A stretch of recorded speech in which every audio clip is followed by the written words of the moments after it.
Alhamdulillah wassalatu wassalamu ala Rasulillah wa ala alihi wa ashabihi wa mawalah. Asyhadu an la ilaha illallah wa asyhadu anna Muhammadar Rasulullah. Amma ba'd. Puan-tuan, rekan-rekan semuanya dirahmati Allah Subhanahu wa taala. Kita insyaallah berulang kali sebenarnya sudah sering kita mengkaji ayat 185 dari surat Al-Baqarah ini, tapi sekali lagi di hadapan Al-Quran kita ini mestilah seperti gelas yang kosong, karena apalagi setiap kita berangkat dari niat yang suci, keinginan yang tulus untuk benar-benar mendapatkan ibrah, mendapatkan hidayah, mendapatkan hikmah dari Al-Quranul Karim, tidak akan pernah ada selesainya. Dan dengan niatan itu juga kita ingin renew lagi apa yang sudah pernah kita pahami dari surah Al-Baqarah 185 yang berkenaan dengan Ramadan. Yang kedua, ini penting untuk dikaji kembali karena kita sudah semakin dekat dengan bulan Ramadan. Karena itu kita ingin sekali lagi punya motivasi yang lebih kuat lagi tentang Ramadan, dan kita ingin benar-benar Ramadan itu dengan Al-Quranul Karim, ya. Tanpa berpanjang kita lihat dari ayat Al-Baqarah 185 insyaallah. Oke. Bismillahirrahmanirrahim. Syahrul Ramadan alladzi unzila fihi al-Qur'an hudan linnas wa bayyinatin minal huda wal furqan. Kita awali dari kata syahrun. Kata syahrun berasal dari kata, sebenarnya sudah masuk ke dalam bahasa kita, yaitu kata masyhur. Ya. Sesuatu yang well known, sesuatu yang manifest, sesuatu yang nampak, namanya masyhur. Dan itu kalau orang masyhur karena kecantikannya, nampak semua orang tahu. Dari kata itu diambil kata atau tersohor. Misalnya, tersohor sebenarnya juga dari kata syahrah ini, syuhrah, ya. Cuman lagi-lagi orang Indonesia, orang Melayu samalah. Kita ini tidak mau pakai ilmu tajwid, ya, tidak mengatakan syahrun, ya, tersohor, masyhur, biasa saja, kita tidak sesuai dengan huruf-huruf. Dari kata itu diambil. Nah, kenapa bulan itu menggunakan kata syahrun di dalam bahasa Arab? Karena orang Arab itu sangat, sebenarnya bukan hanya orang Arab, semua orang zaman dahulu, terutama di masa agricultural stage, itu manusia memang amat sangat tergantung dengan alam, dan hubungan mereka dengan sesuatu yang heavenly bodies itu memang sangat kuat sekali, ya. Apalagi tergantungnya mulai dari untuk menunjukkan arah, musim dan segala macamnya, terutama bulan. Apalagi masih ada kepercayaan yang dikaitkan antara heavenly bodies itu dengan apa yang ada di dunia, ya, sehingga sangat kuat. Terutama juga di Arab juga demikian. Karena itu kalau munculnya bulan dan segala macam, mereka sangat familiar. Dari situ kemudian kata syahrun itu dirujukkan kepada munculnya the new moon, ya, atau hilal kita bilangnya awalnya itu namanya syahrun. Okay? Nah, orang Arab itu menarik kalau kita ternyata lihat, ya, mulai nama dari hari, ya, sampai bulan itu terjadi perbedaan. Ini saya contohkan sedikit, kita tidak sedang membahas detailnya, hanya sekedar untuk pengetahuan saja. Ini nama-nama sebelum datangnya Islam, 7 hari. Hari Al-Awwal, Al-Ahwan, ya, Jabbar, Ad-Dabbar, Al-Mu'nis, ini semuanya hari. Hari Ahad dulu disebut hari awal. Ya. Jadi kalau untuk hari yang kita pakai, misalnya Monday, Tuesday, dan seterusnya, itu kan dikaitkan dengan dewa-dewa Yunani sebenarnya. Ya, semua mulai dari Sunday, Monday, dan seterusnya itu semuanya adalah dikaitkan dengan dewa-dewa Yunani. Termasuk galaksi, name of galaxy juga dikaitkan dengan nama-nama mitologi, Greek mythology, ya.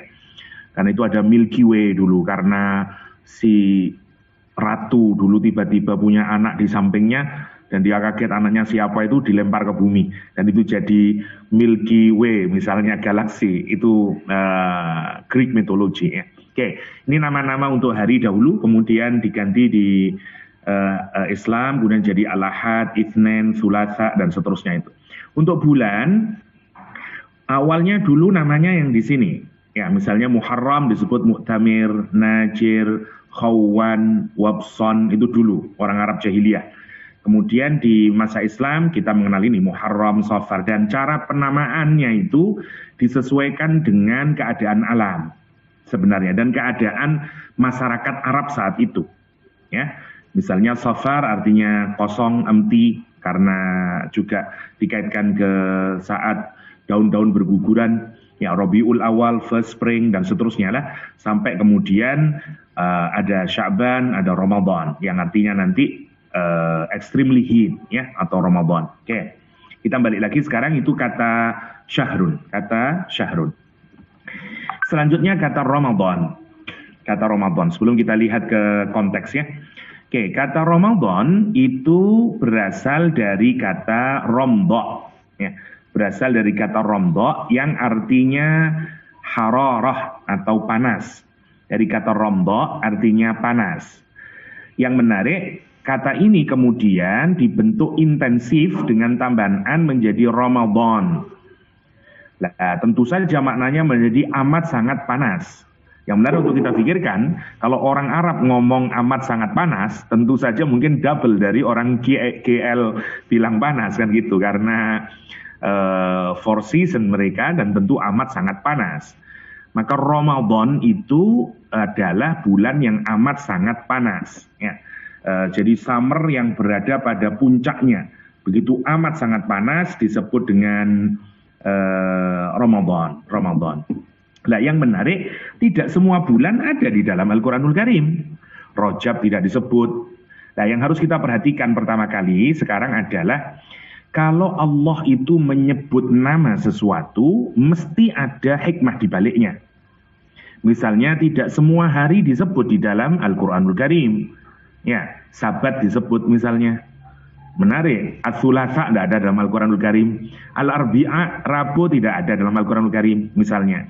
Hari-hari tidak semua disebut. Bulan juga tidak semua disebut oleh Al-Quranul Karim. Ramadan disebut. Karena itu kita penting merenungi kenapa Allah menyebut Ramadan. Kok tidak cukup saja bulan saja misalnya. Ini penting untuk kita renungkan, terutama untuk kita ambil ibrohnya. Kenapa Al-Quran menggunakan istilah yang dipakai di dalam membicarakan tentang puasa Ramadan ini atau bulan Ramadan ini. Yang pertama, sekarang kita lihat setelah kita tahu makna dari syahr sama Ramadan, kalau kita lihat susunannya, kalimat ini syahru Ramadan alladzi unzila fihil Quran. Gini kalimatnya, oke? Karena yang sana itu sudah potongan yang lain lagi. Oke, kita lihat dulu yang di sini. Kita letakkan di sinilah. Oke, sebentar. Kalau kita terjemahkan secara literal, itu kan menjadi bulan Ramadan yang diturunkan di dalamnya Al-Quran. Ada berbagai redaksi yang bisa kita gunakan, misalnya diturunkan Al-Quran di bulan Ramadan. Oke. Kira-kira kalau kita lihat sekilas, mana yang lebih baik susunan kalimatnya?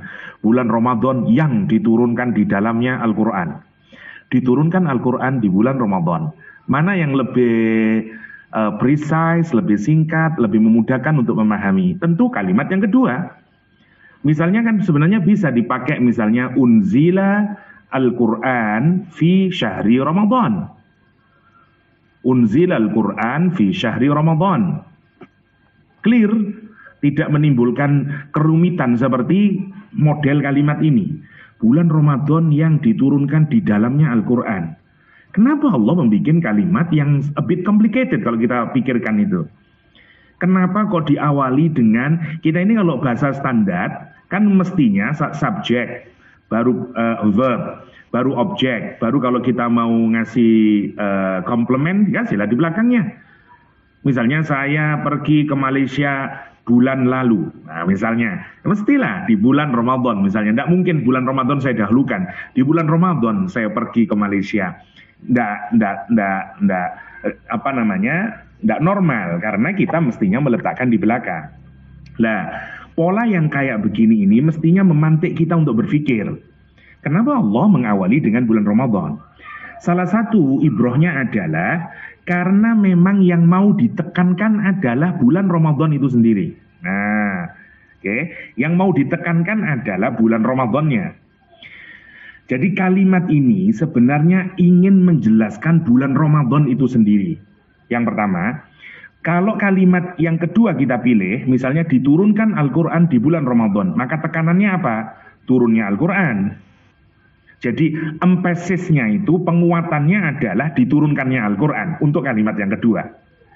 Tapi untuk kalimat yang pertama, kalau bulan Ramadan yang diturunkan di dalamnya Al-Quran, berarti perhatian kita mestinya kepada apanya? Bulan Ramadannya. Bukan kepada diturunkan Al-Qurannya dulu. Karena Allah mau mendefine, mau mengarahkan pikiran kita, kalau kita kepingin mendefinisikan bulan Ramadan itu apa sih, kira-kira begitu. Itu hikmah yang pertama. Jadi ini sebenarnya seakan-akan Allah mau membikin mindset kita, kalau misalnya kita mengenal kata Ramadan, lah kita tahu definisinya, kira-kira begitu. Dan siapa yang mendefinisikan? Al-Quranul Karim. Kenapa? Karena kita mendefinisikan Ramadan dengan cara kita sendiri. Sebagai bulan puasa, sebagai bulan yang menghabiskan duit karena makanan harus berubah misalnya. So many definition on what is Ramadan, itu masalahnya. Lah Allah itu mau kita itu diarahkan untuk how to define Ramadan, kira-kira begitulah.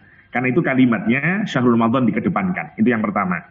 Yang kedua, kita ini selama ini Al-Quran itu hanya memberitahukan turunnya Al-Quran itu di waktunya, ya, bukan di bulannya. Harinya tidak diketahui oleh Al-Quran, harinya tetap dibikin gaib sampai detik hari ini.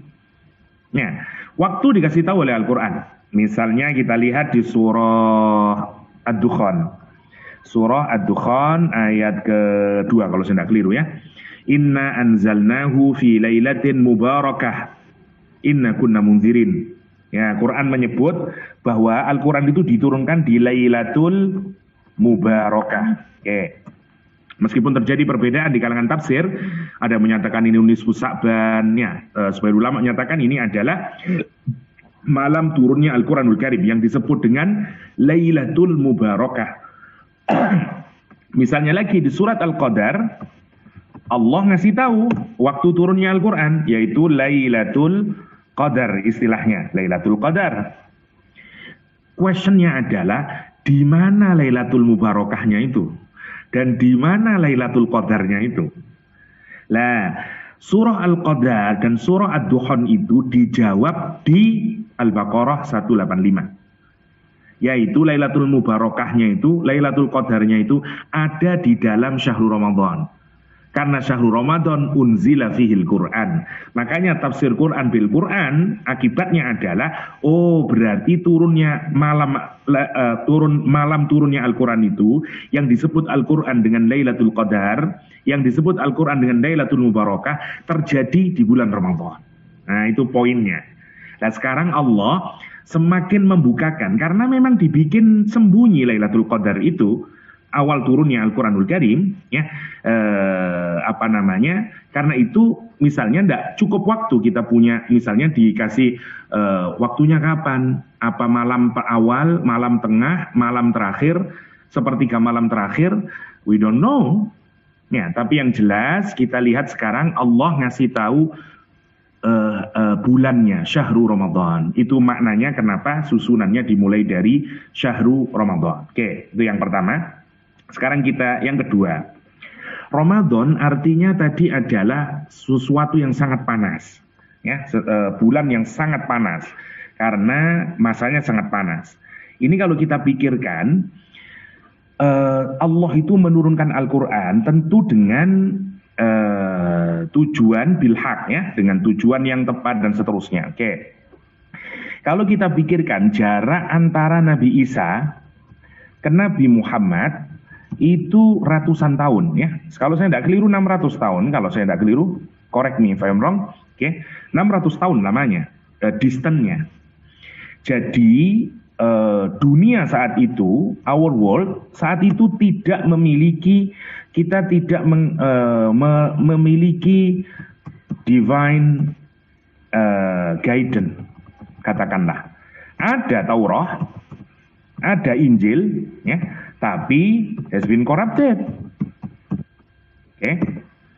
Nah, sekarang kita pikirkan, kalau kita mau menggambarkan suasana peradaban saat itu, ketika kita sudah tidak ada nabi yang diutus, dulu mas selalu ada nabi terus, misalnya ya, habis Nabi Musa, terus sampai ke Nabi Isa, tapi masa fatrah tidak ada nabi, terutama di tempat yang sama sekali tidak kesentuh dengan peradaban, yaitu Makkah, itu benar-benar menggambarkan suasana kekeringan secara spiritual, benar-benar menggambarkan suasana kematian secara spiritualisme. Lah, gambaran suasananya itu sebenarnya matching dengan kalimat Ramadan. Dengan kata Ramadan yang dipakai. Karena Ramadan itu amat sangat panas. Dan orang kalau sangat panas, apa yang mereka butuhkan? Water. Yang dia butuhkan air. Dari mana sumber air? Dari atas kita. Dari atas kita. Allah itu seakan-akan mau menggambarkan ini momentum yang paling tepat. Memang di saat yang paling panas-panasnya, saat peradaban mati, saat tidak ada bimbingan secara ruhaniah dengan baik di dunia saat itu. Gambarannya secara simbolik digambarkan dengan Ramadan. Digambarkan dengan Ramadan. Sehingga begitu Ramadan orang membutuhkan air dari atas sana. Ya, kapan hari kita, misalnya Al-Quran misalnya menggambarkan, terlalu banyak contohnya dalam Al-Quran gambaran semacam ini. Misalnya di surah Yasin yang kita ketahui bersama, wa ayatul lahumul ardul maitah fa ahyainaha ya fa akhrajna minha habban faminhu ya'kulun, kata Al-Qur'anul Karim. Ini yang harus kita pikirkan. Jadi kalau kita pikirkan peradaban itu saat itu nggak ada divine hidayah. Karena itu gelap, dolalah dia. Kalau gelap yang dibutuhkan an-nur, cahaya yang dibutuhkan. Oke. Atau gambarannya kalau terlalu panas mati semuanya, kering. Ibaratnya seperti al-ardul mayyit ya, dunia yang mati. Yang dia butuhkan al-ma agar melahirkan al-hayah at-thayyibah. Al-Quran misalnya menggambarkan wa ayatul lahumul, dan tanda kekuasaan Allah yang sangat agung itu buat mereka semuanya adalah al-ardul maitah, tanah yang mati. Kenapa tanah mati? Karena Ramadan. Karena panas, semua mati, rumput mati, ya akhirnya menjadi ardul maitah. Sebenarnya Allah itu tidak hanya bicara tentang tanah yang mati, tapi juga bicara tentang hati yang mati, kemanusiaan yang mati saat itu, civilization yang dead. Karena itu sekarang trennya hari ini orang menyebut empathic civilization sekarang ya, karena orang sekarang mau menciptakan, kalau kita baca tren istilah sekarang yang lagi dipakai adalah empathic civilization. Ya, menarik. Ini yang karena berangkat dari kisah di Perang Dunia Pertama, kalau kita masih ingat ketika tentara Jerman tembak-tembakan terus dengan tentara sekutu ya, dari Prancis, Inggris dan segala macam, padahal untuk kepentingan politik yang di atasnya itu. Tapi yang menarik, malam itu ketika tanggal 25 Natal, mestinya mereka adalah hari keluarga seperti kita lah, malam hari raya. Tentara itu mulai berpikir, ini apa yang kita lakukan? Kenapa kita tembakan terus-menerus? Untuk kepentingan siapa sebenarnya kita ini berperang di World War First World War ya. Yang menarik itu kan, ini kan cerita yang sangat terkenal sekali ya. Ada salah satu tentara yang kemudian dia lepaskan senjatanya dan dia menyanyi Natal itu, yang kemudian disambut oleh semuanya. Jadi saat itu, malam itu, musuh antara sekutu sama Jerman. Yang menarik, dua-duanya tidak ada yang saling tembak-tembakan, malah berpelukan, nangis semuanya. Karena hari itu mengingat Natal. Jadi seburuk-buruknya manusia sebenarnya Dia masih punya empati, besoknya perang lagi mereka. Menarik. Nah, itu kira-kira gambaran zaman itu. Ya, peradaban mati, hatinya manusia kering, yang kalau digambarkan Al-Quran, ardul maitah. Siapa yang bisa menghidupkan kalau sudah ada ardul maitah? Ahyainaha, kami yang menghidupkan, kata Allah. Kalau sudah dihidupkan dengan air, nanti akan muncul apa? Wa akhrajna minna habban. Dan kami munculkan darinya habban, benih-benihnya. Benih muncul, jadi sprout jadi pohon, pohon mengeluarkan buah, faminhu ya'kulun, maka darinya kamu akan memakan. Jadi kehidupan kemudian. Lah Allah itu ingin reviving the humanity. Melalui apa? Sending down the Quran. Itu poinnya. Kenapa Al-Quran menggunakan Syahru Ramadan. Nah, sekarang kita masuk lagi sekarang. Karena konteks ayat ini adalah menjelaskan tentang bulan Ramadan di awal. Yang menarik ada dua cara Allah menjelaskan Ramadan di ayat ini. Pertama, karena empasisnya sebenarnya kita mau diantarkan how to define Ramadan. Maka Ramadan yang pertama dijelaskan itu kalimatnya ini, alladzi unzila fil Quran. That the first definition. Baru yang kedua, ini yang kedua. Faman syahida minkumus syahra falyasum. Ya, ini definisi yang kedua yang dipakai oleh Al-Quranul Karim. Ya, maka jika kalian menyaksikan hilal bulan Ramadan, puasalah. Jadi Quran memberikan kita dua definisi setiap kita mengingat Ramadan. Setiap kita akan mendatangi Ramadan. Satu, dia adalah bulan diturunkannya Al-Quran.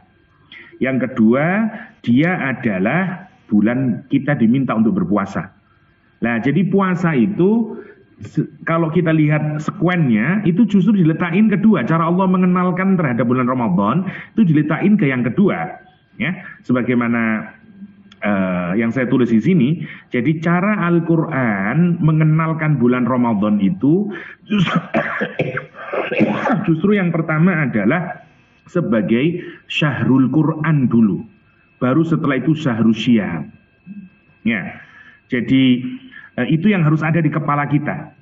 Kalau kita mau memahami Ramadan dengan cara berpikir Al-Quranul Karim. Jadi setiap Ramadan yang mestinya ada di otak kita pertama kali adalah Al-Quran. Setelah itu baru puasa. Setelah itu baru puasa. Karena cara Al-Quran mengenalkan begitu. Nah, sekarang Quran yang dikenalkan itu oleh Allah dikenalkan dengan kalimat alladzi unzila fihi. Ya, bulan Ramadan yang diturunkan di dalamnya. Sekali lagi, makna anzala kita sudah berkali-kali ya, saya tidak mengulang lagi, menunjukkan makna sesuatu yang turun dari atas ke bawah. Ya, meskipun sekali lagi bicara tentang arah itu amat sangat susah ya, apalagi kalau kita kaitkan nanti dengan Allah, kita harus hati-hati ya, kita harus hati-hati. Sekali lagi, ini simpelnya gini, simpelnya. Kita ini harus tahu bahwa space and time itu adalah ciptaan Allah Subhanahu wa taala. Biar tidak keliru ya cara kita memahami. Ini adalah ciptaan Allah. Karena ciptaan Allah tidak bergantung dengan space and time. Oke. Sebagaimana yang pernah kita bicarakan, dulu sebenarnya sebelum ada alam semesta, tidak ada apa-apa yang kita sebut dengan nothingness. Oke. Karena tidak ada apa-apa. Karena tidak ada apa, kemudian muncul apa yang kita sebut dengan Big Bang. Kalau dalam sains. Oke. Setelah Big Bang, nanti baru muncul ya, materi dan segala macam itu. Baru nanti muncul space. Space itu kalau mau kita sederhanakan dalam matematika, yaitu adalah panjang sama lebar. Ya. Panjang, lebar, sama tinggi. Ya. Sama tinggi. Atau yang kita sederhanakan menjadi volume. Oke. Karena sekarang ada panjang, ada lebar, ada tinggi. Ya. Nah itu namanya volume. Kalau sudah ada volume, maka kemudian muncul waktu. Baru time itu muncul. Oke, kalau kita pakai dimensi, berarti ini kan dimensi panjang sama lebar namanya dua dimensi. Kalau kita beli lukisan yang tidak 3 dimension, Yaitu seperti kertas saja. Dia hanya punya panjang dan lebar. Tapi kalau kita nonton YouTube, itu namanya volume. Karena itu dia 3 dimension. Ya, tetapi begitu ada space, muncul waktu. Namanya time. Lah, sains kita hari ini itu kalau kita belajar di fisika modern, orang sudah katanya itu sudah ada 11 dimensi. Coba kita pikirkan itu. Terus kayak apa itu? Lah, kalau kita pikirkan surga neraka itu waktu sudah tidak ada, time collapse di surga neraka, ya. Di alam sana itu time sudah collapse di sini. Nah, yang menarik untuk kita pikirkan adalah di surga itu sudah tidak ada waktu. Karena itu kita tidak menua. Karena itu tetap saja nanti insya Allah, I am the most masculine person misalnya. Misalnya saya akan 30 tahun terus saya. Tidak pernah tua, ya nggak tidur. Misalnya di Quran, manusia di surga nanti digambarkan tidak tidur. Kenapa? Kita ini terpengaruh oleh hidup kita di dunia. Kita tidak bisa keluar dari ini. Mikirnya ruangan itu ya cuman ini. Ada space, ada time. Kenapa? Karena kita ada di dunia. Coba kita main-main ke space sana, ke ruang angkasa, otak kita akan berubah. Ternyata ada dimensi yang lain, another dimension. Apalagi kalau kita bisa masuk ke alam jin, ke alam ruh, dan segala macamnya. Sudah berbeda lagi. Ya, itu yang menarik nanti kalau kita perhatikan, kita harus memahami kata unzila itu dari situ. Kenapa? Karena unzila itu nanti menunjukkan dia tidak berasal dari our dimension, which is space and time. Nah, makanya kalau kita berbicara tentang Allah, kita harus melepaskan dari sini, karena ini semuanya adalah makhluk, waktu makhluk, ya, dan seterusnya, space makhluk dan seterusnya. Oke, sekarang kita turunkan. Dan kita ini punya kesadaran begini, kalau kita mendapatkan something sebagai hadiah, semakin jauh kita ini respect. Kalau KH mengirim sesuatu kepada saya dari Malaysia, dibanding saya mendapatkan sesuatu dari Surabaya, tentu saya akan berikan respect yang lebih tinggi. Ini dari Malaysia ini, KL ini, lah gitu. Karena sesuatu yang jauh itu secara otomatis akan membuat kita jauh memberikan respect. Sekarang bayangin kalau kita diberikan hadiah oleh Allah Subhanahu wa Ta'ala sesuatu yang bernama Al-Quranul Karim. Dia bukan berasal dari earth, dia berasal dari above 7 heaven.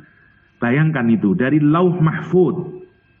Itu saja mestinya cukup membuat kita wow, bulan Ramadan diturunkan di dalamnya. Diturunkan dari jauh sekali itu. Masya Allah kalau kita pikirkan. Kan itu Al-Quran mengatakan kepada kita bahwa sudahlah, kalau sudah punya Al-Quran, huwa khairun mimma yajma'un. Nabi Musa digambarkan misalnya di surat Al-A'raf, ya. Walamma ja'a limiqatina, ketika Musa sampai di tempat yang sudah ditentukan oleh Allah SWT, wa kallamahu rabbuhu, dan Allah kemudian berbicara kepada Nabi Musa. Ya Allah, betapa indahnya ya. Musa ada arrangement dengan Allah SWT, waktunya, tempatnya, kemudian Nabi Musa naik ke Gunung Tursina itu. Dan kemudian Allah mulai speak to him directly. How? Tidak usah dipikirkan lah, lagi-lagi. Jangan bicara, kita tidak tahu lah, itu beyond our imagination even. Oke? Gini aja, wong surga neraka saja kata Allah, mikir kayak apapun kita, berimajinasi kayak apapun kita, tidak sesuai itu dengan kenyataan surga dan neraka nanti. Karena beyond our imagination, apalagi kita berpikirkan tentang Allah Subhanahu wa Ta'ala. Nah, tapi yang menarik, Musa itu sangat senang. Kenapa? Karena dia bertemu dengan Allah dan bercakap-cakap dengan Allah. Dan Musa kemudian berkata kepada Allah Subhanahu wa Ta'ala di surat Al-A'raf 144 kalau saya tidak keliru. Apa katanya Nabi Musa? Qala Rabbi arini anzur ilaik. Ya Allah, perlihatkan kepadaku, aku ingin melihatmu. Apa kata Allah? Qala lan tarani, kamu tidak akan bisa melihatku. Walakin zur ilal jabal, akan tetapi kamu lihat gunung itu.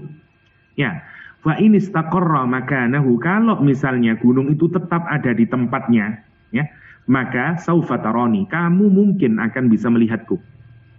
Falamma tajalla rabbuhu, maka ketika Allah menampakkan manifestasi Allah, bukan Allahnya sebenarnya masih, ini manifestasinya hanya, ya, tajalla rabbahu ja'alahu dakka, gunungnya hancur. Fa kharra Musa sa'iqa, Musa tersungkur pingsan. Falamma afaqa, maka ketika Musa kemudian bangun dari pingsannya, baru Musa menyatakan, Subhan, ya Allah, maha suci Engkau ya Allah, tubtu ilaik, aku bertobat kepadamu, wa ana awwalul mu'minin, dan aku adalah orang yang beriman pertama kali.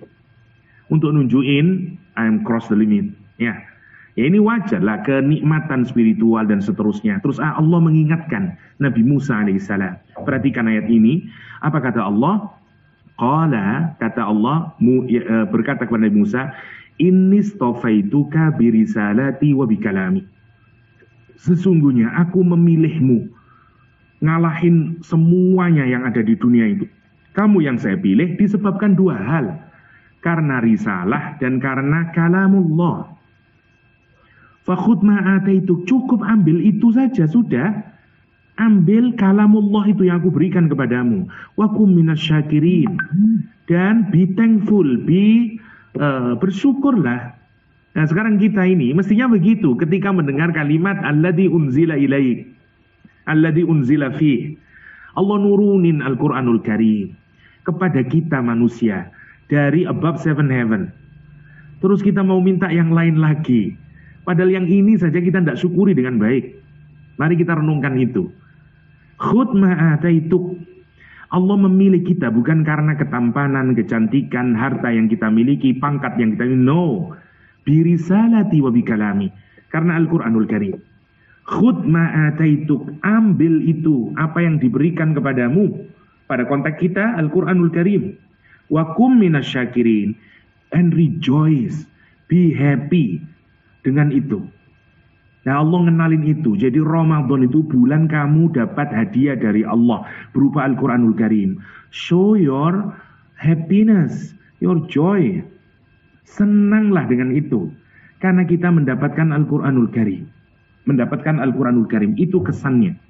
Dan tentu saja tidak hanya senang karena kita mendapatkan, tapi how we use the gift itu, utilize itu dan segala macamnya. Kalau Kak H misalnya, kalau saya mengirim avocado ke Kak H, ke Malaysia katakanlah, terus sampai di sana sama Kak H, ini apa ini? Terus dibuang ke ke bins misalnya, tentu saja saya merasa gimana ini? Saya sudah jauh-jauh mengirim dari Malang, ya habis banyak untuk sendingnya karena susah wrappingnya dan segala macamnya lah. Tapi sampai di sana disia-siakan sama KH. Nah even makan malah dibuang saja. Kecewa saya. Sekarang renungkan, Allah menurunkan Al-Quranul Karim. Sudah seperti itu, apa yang kita lakukan dengan Al-Quranul Karim? Nah karena itu nanti pertanyaannya, semua orang akan bertanya, terus kalau saya dapat something itu, ini buat apa? Kan gitu, orang harus tahu. Sama lah, kalau Kak ngirim sesuatu sama saya, next question adalah, ini mau saya apakan? Memang bisa digunakan apa ini Kak? Kan itu nanti lihat, setelah ini Allah bicara apa? 3 fungsi Al-Quranul Karim. Karena memang setelah kalau kita ini merespon ya pemberian Allah itu, anugerah Allah itu, mestinya kemudian kita dilanjutkan bagaimana kita dengan secara sempurna menggunakannya. Karena kita ingin menghormati pemberian. Kan begitu. Tapi kalau kita tidak, itu berarti kita menyanyiakan pemberian dari Allah SWT. Karena itu nanti 3 poin itu yang harus benar-benar kita fahami. Hudan linnas, bayyinatin minal huda, sama furqan. Karena itu sebenarnya poin paling pentingnya nanti. Setelah kita menyadari fungsi alladzi unzila fihil Qur'an. Oke. Kata Quran, saya mau cepat ya. Bahkan sebenarnya kalau kita lihat dalam riwayat, semua kitab suci diturunkan di bulan Ramadan. Misalnya Suhuf Ibrahim diturunkan di awal Ramadan, Taurah di 6 Ramadan, Injil diturunkan 13 Ramadan, ya. Al-Quran kalau pakai hadis ini di hari ke-24 Ramadan dan seterusnya. Ya, untuk nunjukin betapa hebatnya bulan Ramadan ini. Oke. Nah sekarang kata Quran. Quran itu minimal kalau kita lihat dari asal-usulnya ada 3 di kalangan para ulama. Ya. Satu, ini pendapatnya Imam Syafi'i. Bahwa Quran itu dianggap sebagai proper noun. Dia tidak punya asal. Ya Quran. Seperti Injil, seperti Zabur. Tidak punya derivasi dia. Karena dia seperti isim alam, proper noun. Ya. Jadi kayak Imam Syafi'i menyatakan itu. Quran, ya Quran. Dah. Nah, yang lain menyatakan dari kata qara'a, maknanya 2, satu makna membaca, yang kedua makna mengumpulkan, al-jam'u. Ya. Nah, karena itu kata qara'a maksudnya Quran nanti sesuatu yang dibaca atau sesuatu yang di dalamnya mengumpulkan ayat demi ayat menjadi surat dan menjadi satu Quran. Di dalamnya mengumpulkan semua petunjuk ilahiyah. Mulai dari yang berhubungan dengan hubungan kita dengan Allah, hubungan kita dengan alam, hubungan kita dengan sesama. Dia mengumpulkan semua isi-isi, materi-materi yang di dalamnya menjadi satu kesatuan utuh. Itu disebut dengan Quran. Okay? Yang menarik juga dari kata Quran ini muncul kata Al-Qur'u. Misalnya salah satu quru. Ya, yang maknanya suci atau haid. Ya. Ada kalimat yang mendua ya, salah satu quru 3 kali sucian atau 3 kali haid. Maka sebagian ulama menyatakan kata qara'a itu membaca dalam pengertian yang lebih luas, membaca kapan saja, dalam keadaan suci atau dalam keadaan tidak suci, baca saja. Karena kalau qara'a itu sebenarnya memang maknanya lebih luas. Okay? Yang terakhir menyatakan berasal dari kata corona.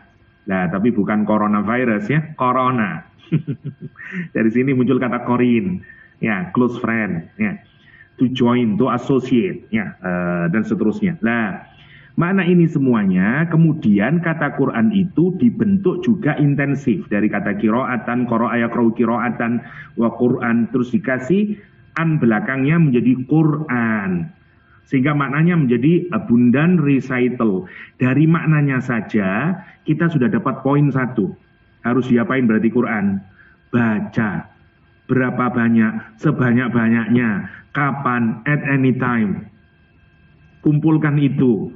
Bukan hanya baca, di dalamnya ada isi-isinya. Yuk kumpulin itu di mana? Fi suduril ladzina amanu, di dalam dadanya.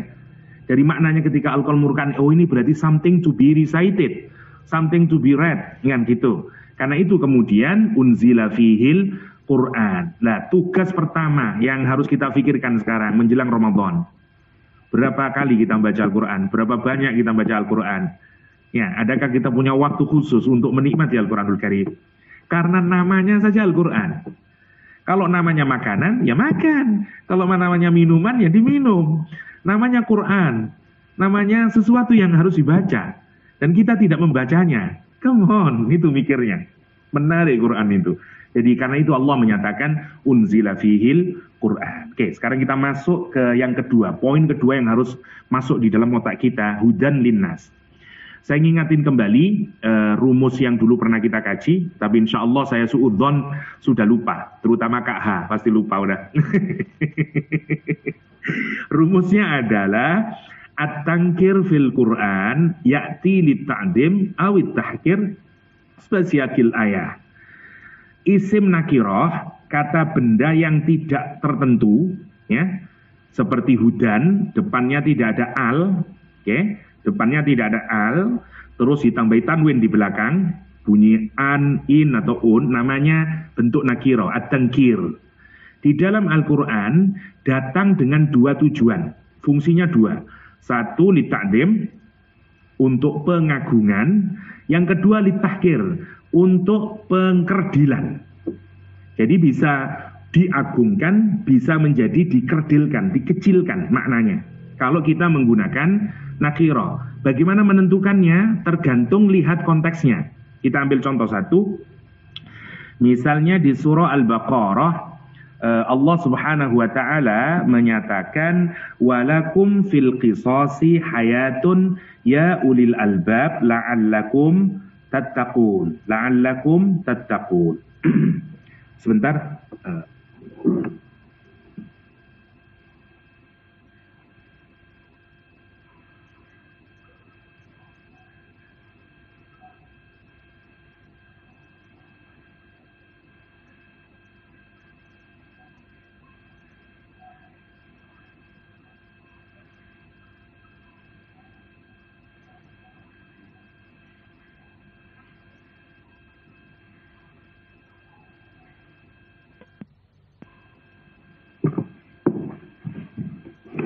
Oke, mohon maaf.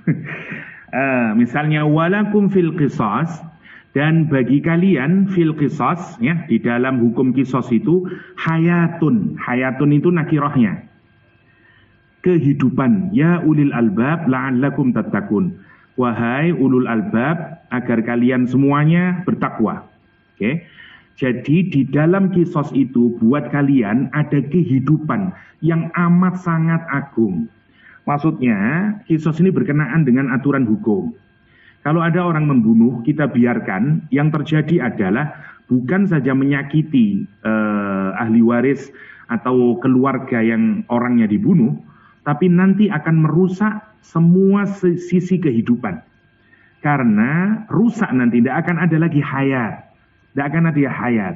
Karena itu, menegakkan keadilan, terutama pada kasus kisos, itu sebenarnya adalah kita mikirnya kalau ada orang membunuh, kita bunuh lagi. Itu seakan-akan kan tidak ada hayat.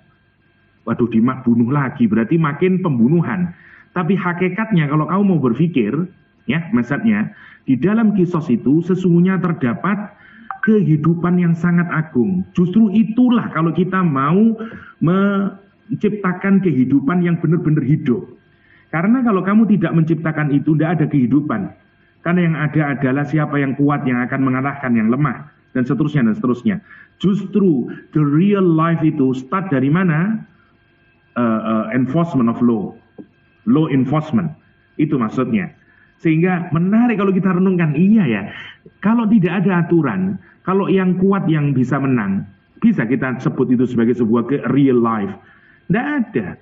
Karena sebenarnya tipu-tipu semuanya, orang takut, tunduk, padahal di dalam hatinya dia tidak ada ketundukan, tidak ada freedom di dalamnya, tidak ada kebebasan di dalamnya, dan itu bukan real hayat, tidak real hayat. Maka hayatun di sini fungsinya litta'dzib. Oke. Yang kedua, contoh dari tahkir. Wa qila ya ardu bla'i ma'aki wa ya sama'u aqli'i wa ghidal ma' wa qudiyal amr wastawat 'alal judi wa qila bu'dan lil qaumidz zalimin. Bu'dan itu tangkirnya, ya, nakirahnya. Ini kisah umatnya Nabi Nuh, ya, dikatakan kepada bumi, abli'i ma'ak, keluarlah.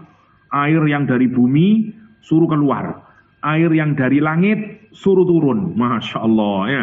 Makanya banjirnya jadi gila karena air yang di bawah suruh keluar, air yang dari atas diminta untuk turun.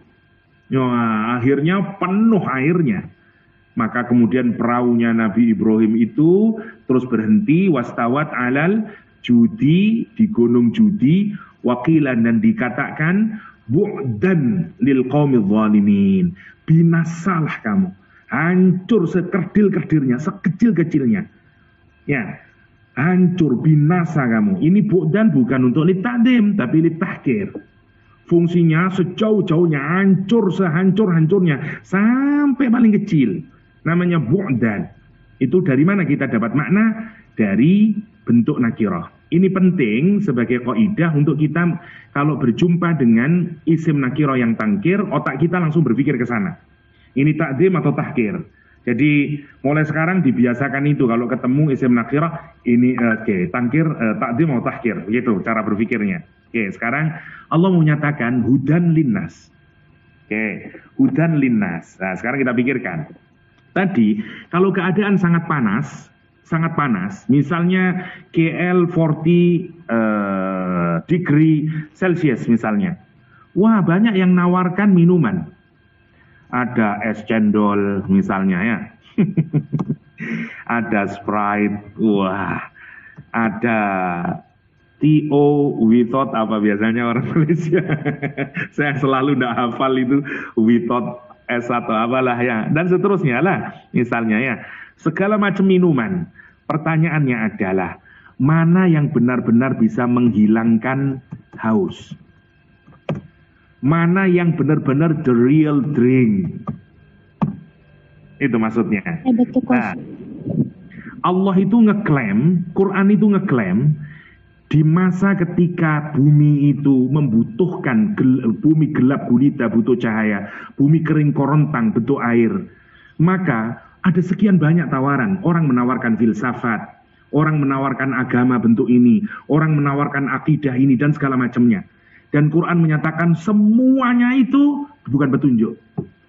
The only guidance, the real guidance. Karena fungsinya li ta'zim, hudan. Ini memang kalau dari manusia terasa sombong, tapi kalau dari Allah yang tidak sombong, ya. Misalnya KH mau pergi ke Trengganu, pilihannya banyak guidance itu. Bisa pakai map, Google Map, bisa pakai Waze, bisa pakai apalah yang bisa dipakai. Tapi pertanyaannya, yang mana yang benar-benar the real guidance-nya? Itu semua bisa ngeklaim. Bisa ngeklaim, produk semua bisa ngeklaim. Oh, kamu kalau kehausan, minum es cendol. Wah, tambah haus. Minum Sprite, no. Nah, misalnya, dan seterusnya. Lah, kalimat hudan itu sebenarnya digunakan untuk menyatakan satu-satunya petunjuk.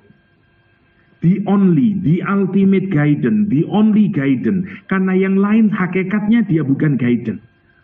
Semuanya selain Al-Quran, hatta Taurah yang masih ada, hatta Injil yang masih ada. Karena dia sudah corrupted, you tidak bisa lagi dia disamakan dengan Al-Quran yang hudan. Karena dia sekarang sudah tidak jadi hudan. Dia corrupted, itu maksudnya. Dia hudan. Karena itu Allah di ayat ini powerful untuk menyatakan bahwa hanya Al-Quran yang menjadi hudan. Itu maksudnya. Dia satu-satunya petunjuk. Oke. Sekarang kita lihat apa hudan itu. Kalau kita buka Mufradatul Quran punyanya Imam Raghib Al-Asfihani, hudan itu satu akar kata nanti ya dari hidayah adalah dalalah bilutfin. Kalau kita memberikan petunjuk kepada seseorang dengan cara yang lembut, dengan lutfin.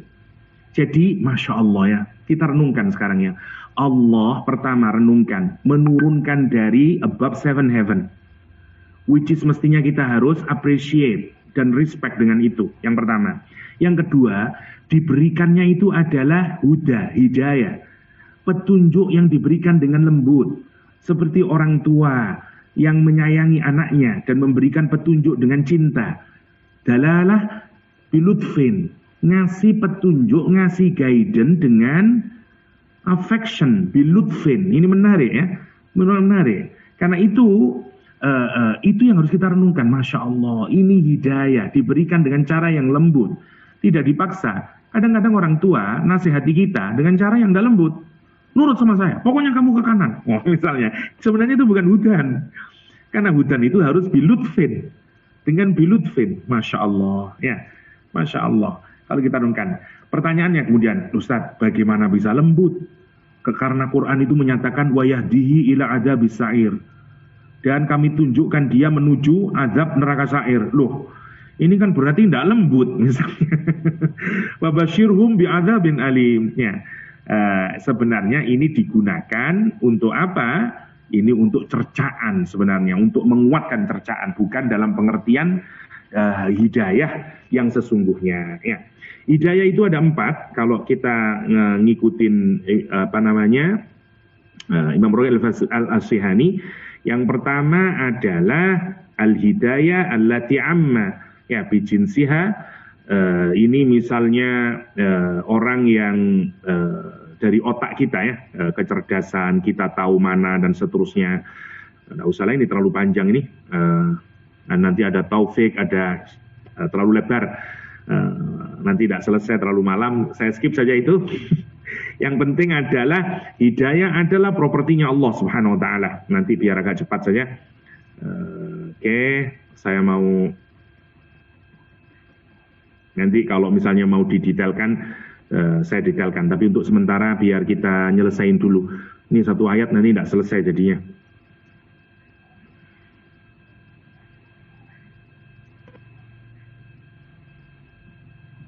Ini oke. Langsung saja kita ke sini ya. Oke. Sekarang jadi hudan itu singkatnya adalah, kalau kita pikirkan kemarin ya, saya sudah pernah menjelaskan ini tapi saya singkatkan. Jadi kalau kita ini sama sekali dalam kegelapan atau disebut dengan dhalalah ya, kegelapan, artinya kita nggak tahu tujuan kita kemana, bagaimana memulainya, benar-benar gelap, dhalalah. Maka yang dibutuhkan adalah hidayah. Oke, butuhnya hidayah. Tapi kalau kita sudah punya hidayah, tapi kemudian kita tergoda kepada maksiat, akhirnya gelap lagi. Karena sebenarnya sudah punya hidayah, tahu kita, tapi kita bermaksiat. Akhirnya gelap lagi. Yang kita butuhkan ada, namanya bukan gelap yang di sini, namanya bukan dolalah. Gelapnya disebut dengan ghawayah. Saya pernah jelaskan ini, namanya ghawayah. Kalau ghawayah yang dibutuhkan bukan hidayah, tapi yang dibutuhkan irsyad. Nah, irsyad atau taufik. Taufik sama hidayah. Biasanya kita minta taufik sama hidayah, kecocokan kemudian antara ilmu dengan amalnya. Karena itu kita bisa mintanya taufik wal hidayah, itu maksudnya. Jadi kenapa Al-Quran menyebut dirinya sebagai hidayah? Iya, karena memang saat itu adalah kegelapan itu. Dia harus difungsikan untuk merubah kegelapan itu. Namanya hidayah. Karena dia diturunkan oleh Allah SWT, kita bisa tebak. Dan dia digunakan untuk menghilangkan kegelapan, karena itu dia tidak khusus untuk orang Islam. Wong ini berkenaan dengan our civilization, ya. Karena itu hudannya linnas, hudannya linnas. Dia yang harus jadi petunjuk buat hidup kita. Lah, nanti kita harus mikirin ya, apa yang dimaksud dengan petunjuk itu. Kita harus sampai dengan untuk menjadikan Quran menjadi petunjuk itu, apa yang harus kita lakukan? Itu poinnya, maksud saya yang harus kita renungkan. Ya, gini, satu Quran. Dari Quran tadi apa yang harus kita pikirkan? Banyak membaca. Oke. Dimanapun. Itu poinnya yang kita bisa ambil. Pertanyaannya, apakah kalau kita sudah banyak membaca dan dimanapun, kita dapat menggunakan Al-Quran sebagai hidayah? Belum. Karena banyak membaca dan dimanapun ini kan berarti urusan quality and quantity.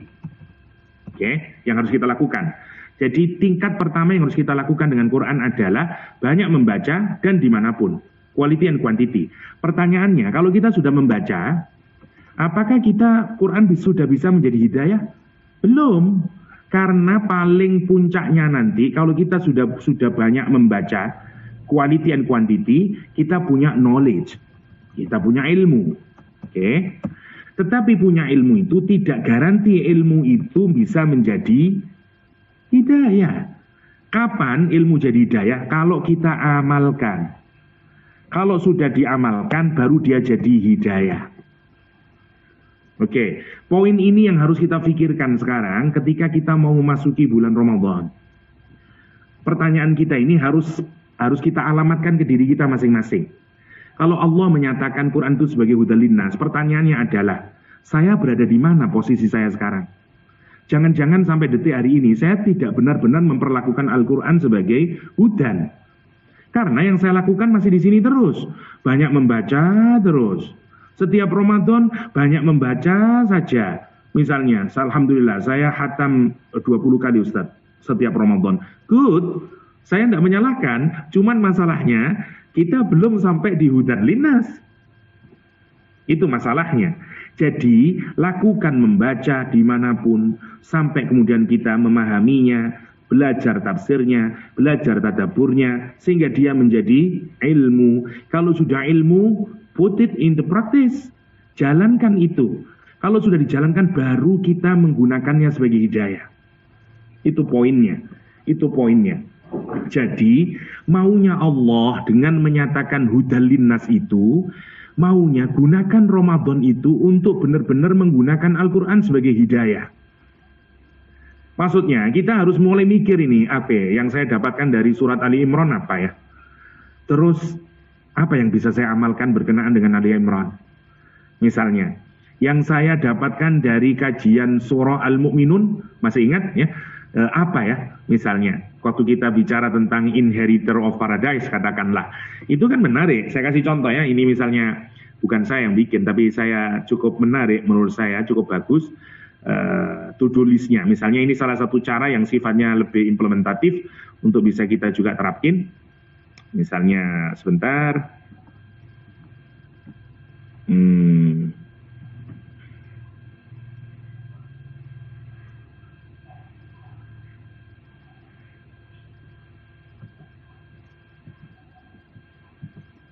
Oke, misalnya ini maksud saya. Misalnya kita sudah mempelajari misalnya Al-Mu'minun ayat 1 sampai 11.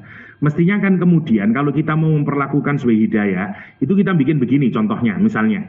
Oh, berarti ada 6 hal yang harus saya lakukan untuk menjadi pewaris surga Firdaus. Misalnya yang pertama adalah bagaimana kita mencapai khusyuk dalam sholat. Nah, dari kajian yang sudah kita kaji tadi, dari Al-Mu'minun misalnya, apa yang harus saya lakukan? Mulai sekarang saya mulai memahami, mendengarkan, menginternalisasi setiap kata yang saya ucapkan di dalam sholat saya. Saya memastikan diri bahwa saya membaca Al-Fatihah dengan baik, saya faham. Saya pastikan sholat saya menjadi seperti untaian doa yang saya lakukan pada Allah. Saya akan mendiversify surah, tidak hanya Qul ahad terus. Saya akan curhat sama Allah dalam sholat saya. Nah, ini maksudnya kita sekarang ilmu itu kita lakukan secara praktis. Misalnya, turn away from useless speech and activities. Walladzina hum 'anil lagwi mu'ridun. Misalnya, mulai kita berpikir, is this conversation or activity going to benefit me in my deen and dunia? Kalau kita mau bercakap-cakap, mau chit-chat, mau apapun sajalah, kita tanyain dulu, apakah ini manfaat enggak buat dunia saya, buat akhirat saya? Dan kemudian kita memiliki niat yang teguh untuk apa? Making activities yang jauh lebih meaningful. Itu maksud saya. Jadi itu yang harus kita lakukan di Ramadan. Sehingga Quran itu nanti benar-benar menjadi hudan. Menjadi hudan. Itu maksud saya poinnya. Jadi kita benar-benar kemudian hudan itu aplikatif. Nah, yang ketiga sekarang dari hudan itu, poinnya adalah hudannya itu bukan hanya untuk kita. Hudannya linnas. Maka pertanyaannya, apa di Ramadan ini yang sudah kita lakukan untuk sharing guidance itu to the rest of people? Untuk tetangga kita yang masih non-muslim, untuk teman kita mungkin yang sama sekali tidak pernah mengkaji, mentadaburi Al-Quranul Karim, untuk kakak kita, untuk suami kita, dan seterusnya dan seterusnya. That's rentetan pertanyaan yang harus kita pertanyakan saat kita mau memasuki bulan Ramadan. Dan saya rasa kalau kita bikin action plan yang kayak demikian, artinya kita mengamalkan Al-Baqarah 185. Kita mulai berpikir sekarang, oke, seberapa banyak saya baca, oke, Al-Quran. Yang kedua, hudan. Bagaimana saya ilmu itu saya lakukan sebagai aplikasi yang praktis. Oke, yang kedua, terus yang ketiga, bagaimana apa yang sudah saya lakukan untuk disseminating ini, ya, dan seterusnya. Tidak harus kita berceramah, tidak harus kita bikin YouTube, tidak harus macam-macam yang bisa kita lakuin. Ya, yang penting sharing, yang penting kita tunjukin bahwa dia hudan linnas, hudan linnas. Dan tentu saja ini lagi-lagi hudan itu hal. Oke, sekali lagi saya mengingatkannya. Jadi dulu kena kita bicarakan beda antara adjektif sama hal, hanya untuk menguatkan lagi, beda adjektif sama hal itu condition, ya. Misalnya, kalau adjektif, oke lah, kita tidak perlu. Misalnya kayak, misalnya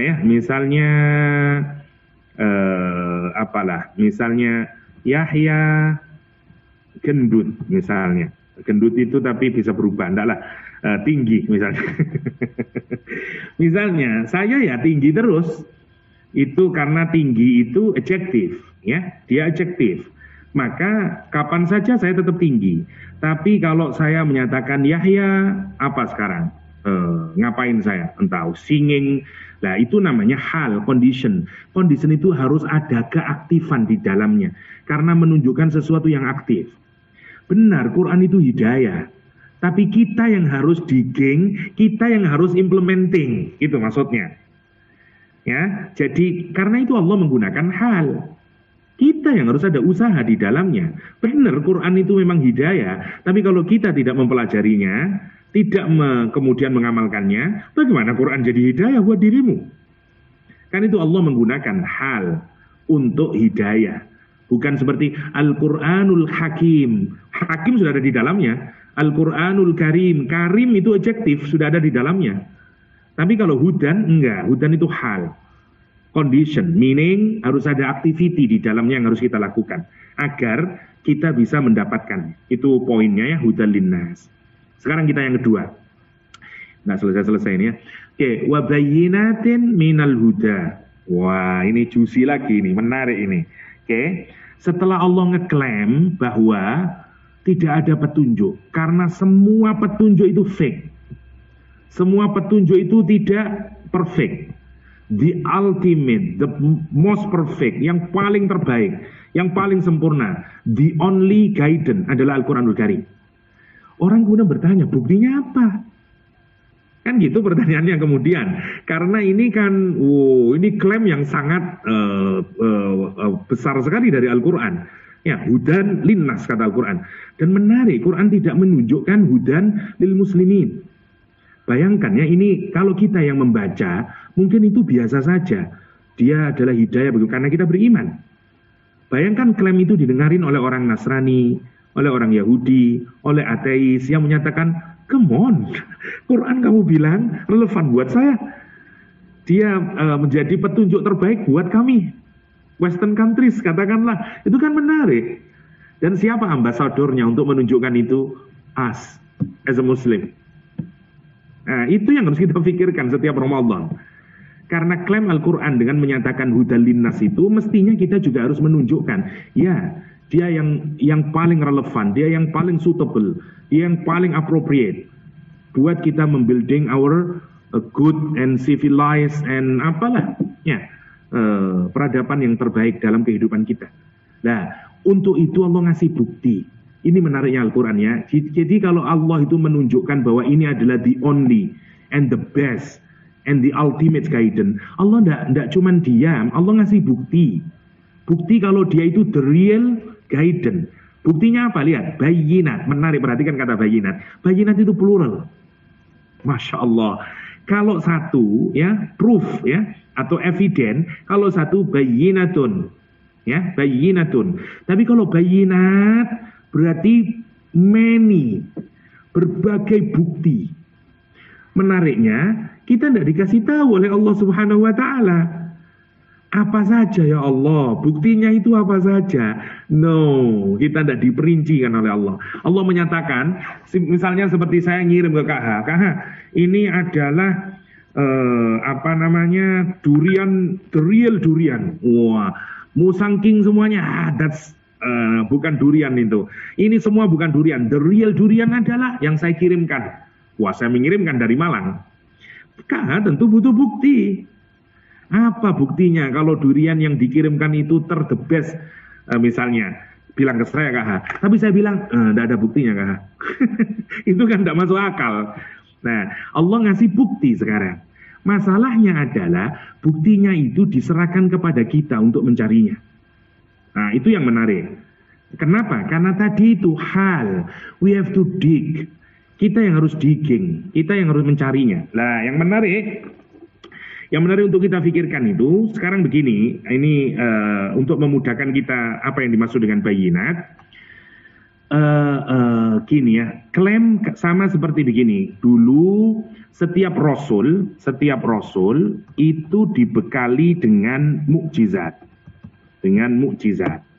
Tujuan dari mukjizat itu adalah sebagai clear proof kalau dia adalah messenger of Allah.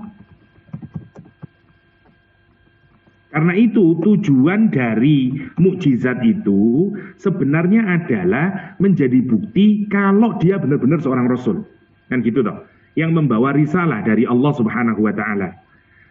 Karena itu kemudian kalau dia tidak membawa mukjizat, orang akan mentertawakannya.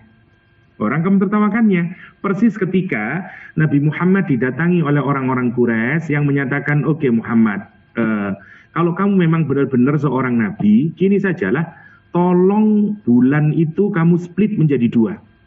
Kalau you bisa melakukan itu, we going to believe in you, that you are messenger of Allah SWT. Oke, Nabi Muhammad sujud, doa sama Allah, minta agar bulan di split.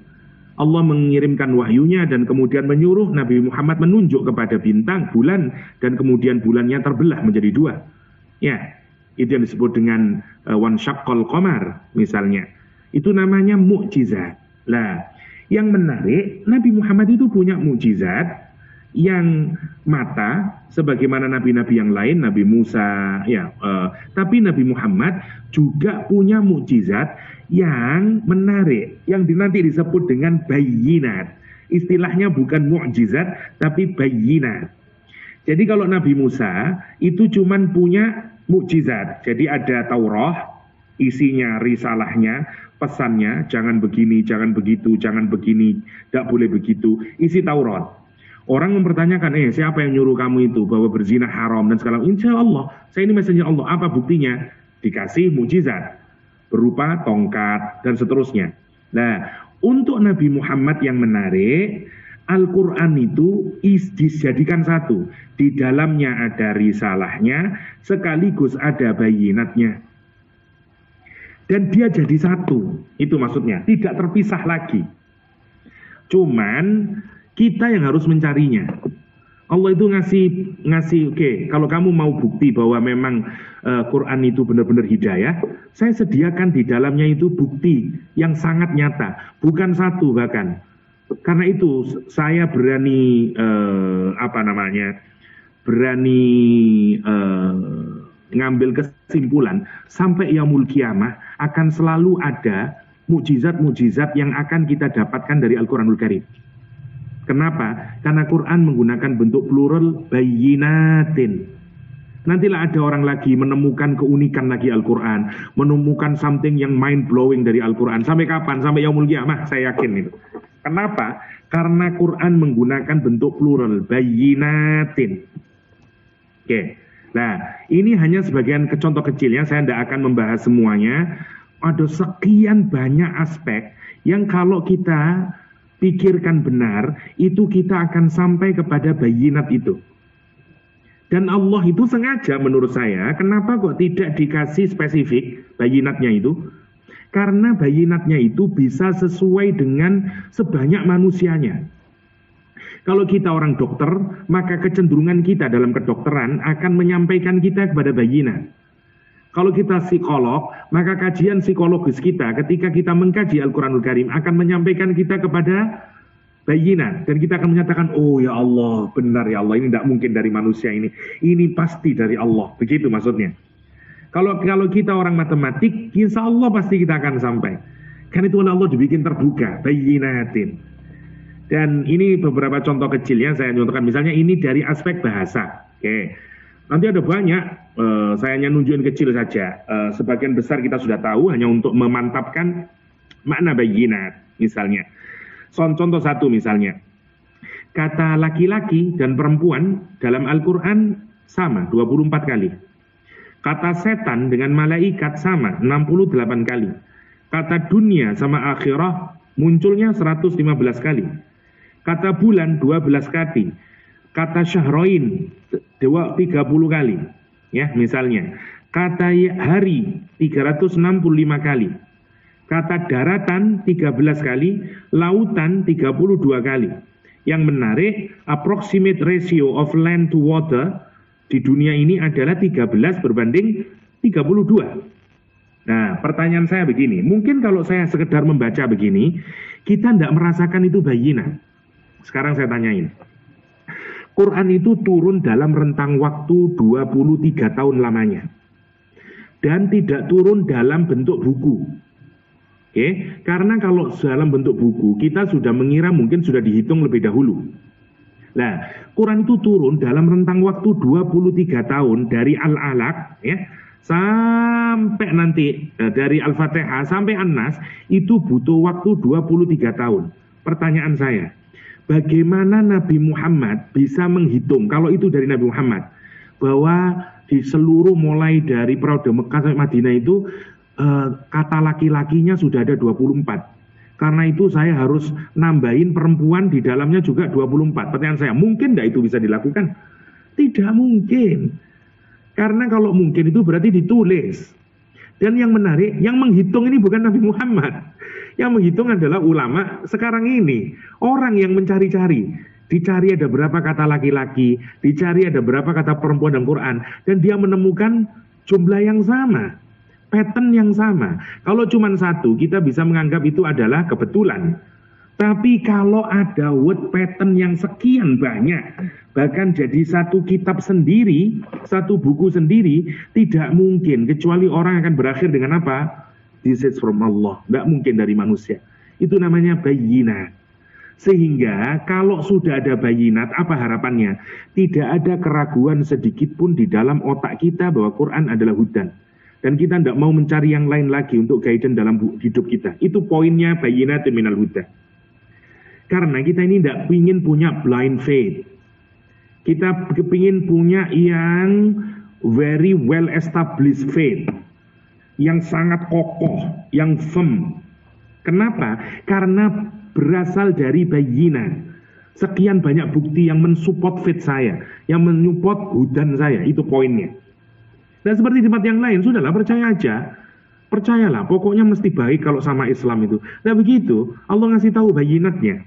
Oke, ini contoh satu ya. Tidak banyak saya ngasih tahu. Misalnya ini yang sudah kita ketahui bersama ya. Polanya, reverse simetrinya. Bagaimana mungkin itu? Waqi'ah polanya begini, Ar-Rahman polanya begini. Dan masing-masing saling kait-mengkait satu sama lain. Itu tidak mungkin kecuali dari Allah subhanahu wa ta'ala. Misalnya polindrom yang dipakai oleh Al-Quranul Karim, Rabbaka fakabbir, tidak mungkin itu kecuali dari Allah SWT. Bagaimana Allah menggunakan pilihan kata, diksi kata, ini semua masih dari aspek bahasa ya. Misalnya kalau singular sumbulah, kalau strongernya sanabil, weakernya sumbulat. Yang menarik Quran menggunakan dua-duanya. Untuk kasus sodakoh pakai yang stronger ya. Yang strong plural, sumbulat ya, yang sanabil. Tapi kalau untuk yang ceritanya Nabi Yusuf dan Raja pakai yang weaker, yang sumbulat. Kenapa itu? Wah, bagaimana Allah mencocokkan itu? Karena disesuaikan dengan konteksnya. Di mana yang butuh kuat Allah pakai sumbulat, sanabil. Yang kalau lemah pakai sumbulat. Dan itu tidak mungkin kecuali hanya Allah Subhanahu wa taala.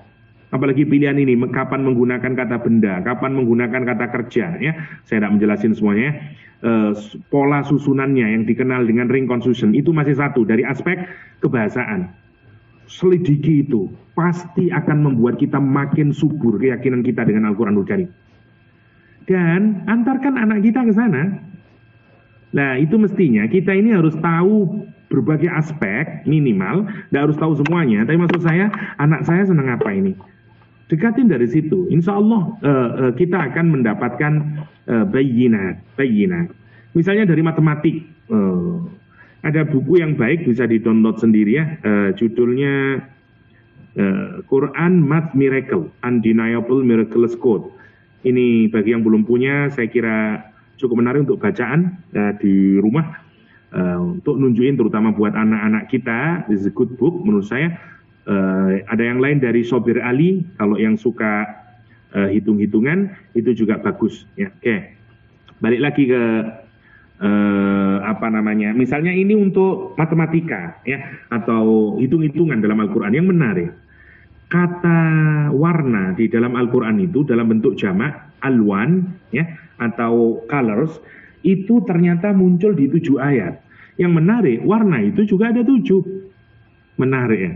Dan ayat yang pertama muncul tentang warna itu ternyata pas di kata yang nomor 7. Misalnya, wa ma dzara'a lakum fil ardi mukhtalifan alwanuhu. Dan seterusnya. Ini nggak mungkin semuanya ini kebetulan ya. Saya singkatkan saja misalnya. Kata hijau yang biasanya diasosiasikan dengan surga, menarik. Ya, karena nanti pakaian di surga juga hijau. Ya, sundusin khudrin wa abqariyin hisan, kata Al-Quran. Hijau itu yang menarik. Ternyata hijau munculnya 8 kali. Sebanyak surga. Wah, kalau neraka itu kata hadis apinya hitam. Hitam di dalam Al-Quran 7 kali. Menarik, masih banyak penjelasannya ya. Kalau kita senang tapi terlalu panjang lah. Saya ingin menunjukkan dari aspek apapun. Dari aspek kebahasaan, dari aspek matematika, dari aspek sejarah, dari aspek sains, dari berbagai macam. Berbagai macam ya, yang kalau kita pikirkan itu Masya Allah ya. Kapan hari kita mengkaji Isra Mi'raj tapi belum sampai di Mi'rajnya, hanya sebagai tambahan saja itu menarik kalau kita pikirkannya. Jadi kalau gini ya, misalnya Al-Quran menyatakan bahwa Nabi Muhammad SAW itu melihat Jibril di ufuk yang paling tertinggi, ya, fil ufukil a'la kata Al-Quranul Karim. Dan malaikat Jibril itu berada di bawah aras, kalimatnya inda sidratil muntaha. Oke, inda sidratil muntaha. Terus ada kalimat lagi yang menarik kalau kita pikirkan, saya terlalu jauh lah. Ya, tapi nanti kalau mau didiskusikan nanti terlalu panjang itu pembahasannya. Tapi kalau orang yang senang sains misalnya, ini juga bisa digunakan untuk memikirkannya juga. Misalnya, sebentar, ini kok. Wow, ini apa? Oke. Misalnya kalau kita pikirkannya, inda sidratil muntaha, indaha jannatil ma'wa. Misalnya, ma zaghal basar, ma zaghal basar, wa ma tagha, ila akhirih. Oke. Orang modern sekarang itu menarik memikirkan ayat ini. Ya, yaghsa, ya, ada yaghsa shidrah. Ya, sidrah ma yaghsha. Oke. Balik saya. Oke, misalnya ini contoh sains ya, contoh sains meskipun tidak selalu benar, tapi hanya untuk sekedar memikirkan saja. Nabi Muhammad SAW itu melihat Jibril. Kalau dikaitkan ke Jibril berarti melihat Jibril. Kalau dikaitkan ke Allah berarti melihat Allah Subhanahu wa Ta'ala. Ada dua penafsirannya. Di mana inda sidratil muntaha, di sidrah al-muntaha. Oke. Kita tidak tahu sama sekali apa yang dimaksud dengan sidrah al-muntaha. Oke. Yang kita tahu kalau kita rujukkan ke pemaknaan paling tradisional adalah sidrah adalah pohon bidara. Pohon bidara. Yang paling akhir maksudnya. Jadi ini yang paling terjauh, pohon bidara yang paling terjauh. Wallahu a'lam, apa maksudnya? Nah, yang menarik, orang sekarang itu menghubungkan ini dengan funnel shape dari black hole. Oke. Jadi kalau misalnya ini benar, misalnya, kita nggak tahu ya karena ini adalah dari sains, sementara ini adalah dari Al-Quranul Karim. Kita yakin bahwa apa yang dari Allah ini adalah absolut, sementara penafsiran kita meskipun dengan pendekatan saintifik itu sama sekali belum pasti menunjukkan kebenarannya karena sains berkembang. Tapi tetap ada kemiripan yang menarik untuk kita pikirkan. Karena kalau kita nonton pohon yang besar, itu mesti bentuknya seperti funnel, seperti corong. Ya, dan persis seperti gambaran dari black hole. Yang menarik, keadaan sekitar black hole yang dijelaskan oleh saintis saat ini, itu mirip dengan ketika Al-Quran di surat An-Najm menjelaskan bagaimana keadaan Rasulullah SAW di sana. Nah itu kan menarik kalau kita pikirkan itu. Bagi anak-anak yang senang sains itu mesti menggoda dia. Misalnya Allah kemudian menyatakan setelah melihat yang ini, funnel shape ini, indaha jannatul ma'wa. Terus di sana ada surga. Nah, padahal kalau orang itu bisa keluar dari black hole, maka dia akan sampai kepada yang orang sekarang sebut dengan parallel world. Nah, kalau yang sudah di parallel world, menariknya adalah, lah ini kan berarti di dimensi yang lain lagi. Nah, masalahnya adalah, apakah itu maksudnya surga neraka? Wallahu alam, kita tidak tahu. Tapi menarik karena seakan-akan digambarkan Nabi itu masuk ke tempat yang lain, yaitu surga dan neraka, dan bakal berkunjung melihat semua orang yang ada di neraka dan surga. Yang menarik lagi, id yaksha sidrah ma yaksha, kata Al-Quranul Karim. Ya, dan itu diliputi, pohon itu diliputi dengan kegelapan, dan itu gambaran dari black hole misalnya.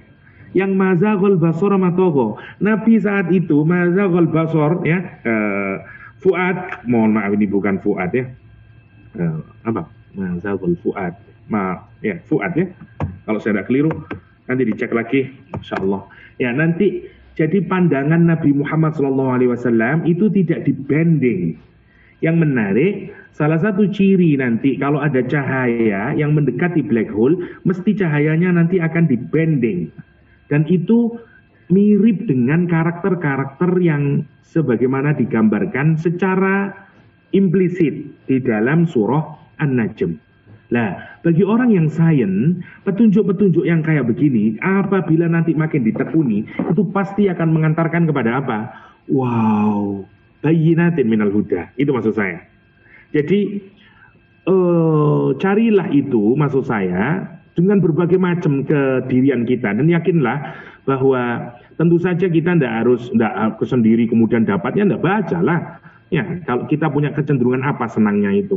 Misalnya dengan bahasa, dengan sains, dengan matematika, dengan apa sajalah. Tekuni itu, insya Allah nanti Allah membukakan. Kalau Allah bisa membukakan kepada Raymond Farin, Allah bisa membukakan kepada Neil Robinson, Allah bisa membukakan kepada para orientalis yang kemudian takjub, kepada Maurice Bushail misalnya, karena dia mendapatkan bayinat dari sejarahnya Fir'aun, dari sejarahnya Haman. Apalagi kita yang sudah muslim. Pertanyaannya adalah, kenapa orang-orang bule yang non-muslim itu merasakan bayinatnya Al-Quran dan kemudian masuk Islam gara-gara menemukan sekian banyak bayinat dalam Al-Quran? Karena mereka aktif melakukannya. Itu masalahnya. Karena mereka berangkat dari ketidakpercayaan. How come? Allah ngasih tahu bayinatin minal huda. Itu yang disebut dengan, nah, itu maksudnya kita harus cari itu. Sebenarnya bagi kita yang sudah beriman, sebenarnya sudah terlalu yakin kita dengan. Tapi menurut saya ini penting juga. Lihatlah bagaimana orang-orang dahulu seperti Utbah bin Rabi'ah, ya Abu Jahal, komentarnya terhadap Al-Quran. Dia juga tahu kalau itu bayinat. Orang Ahlul Kitab di Madinah, dia tahu kalau itu bayinat. Sampai detik hari ini. Sampai detik hari itu yang dimaksud dengan bayinatin minal huda. Bayinatin minal huda. Oke. Saya singkatkan ini, sudah saya tidak baca ya. Apa yang maksud dengan bayina adalah wadihah aqliyah kanat au mahsusah. Tidak usah, udah terlalu panjang nanti. Oke. Bayinat sudah selesai. Sekarang terakhir bayinatin minal huda wal furqan. Yang terakhir furqan. Oke. Jadi yang pertama tugas kita adalah membaca sebanyak-banyaknya, waktunya kapan saja, tapi tidak sekedar baca. Baca harus berakhir dengan pemahaman. Pemahaman harus dilanjutkan sebagai perbuatan. Baru kita sudah menjadikan Quran sebagai hudan. Pertanyaan berikutnya, kalau sudah dapat hudan jangan dimiliki sendiri, share with others. Namanya hudan linnas. Belum berhenti, baca, faham, amal jadi hidayah. Kalau sudah jadi hidayah, jangan digenggam sendiri. Kalau kita sudah dapat jusinya Quran, share with others. Karena ini adalah guidance for human being. Ya, di-share. Dan untuk nge-share kadang-kadang orang butuh bukti, clear proof. Sediakan juga bayinatnya. Oke. Dan Furqan ini impact berikutnya. Nah, itu maksudnya. Impact kalau sudah dijalankan Quran itu, ya, kalau sudah jadi hudan, maka impactnya Quran akan jadi Furqan. Nah, itu selanjutnya nanti akan jadi Furqan. Nah, apa Furqan itu? Furqan dari kata farroqo, artinya memisah. Memisahkan dua hal sampai kemudian jadi kelihatan benar. Orang Islam yang berkumpul jadi satu, namanya ummah atau namanya jamaah. Karena satu kita. Jamaatun, satu kelompok, satu unit yang umat Islam yang utuh. Tapi kalau dari satu utuh ini kemudian ada kelompok muncul, bikin kelompok sendiri, namanya firqah. Namanya firqah. Karena itu Furqan itu maksudnya adalah yang memisahkan sampai nanti kelihatan perbedaannya. Kelihatan perbedaannya. Al-farqu yuqaribul falaq. Sebenarnya maknanya mirip dengan kata al-falaq. Qul a'udzu birabbil falaq. Ya. Jadi maknanya di dalamnya tetap sama, ada falak, bedanya sedikit saja ya. Maksudnya firqah memecah ya. Karena itu Umar al-Faruq misalnya, karena dia yang memisahkan antara hak dan batil. Hak dan batil.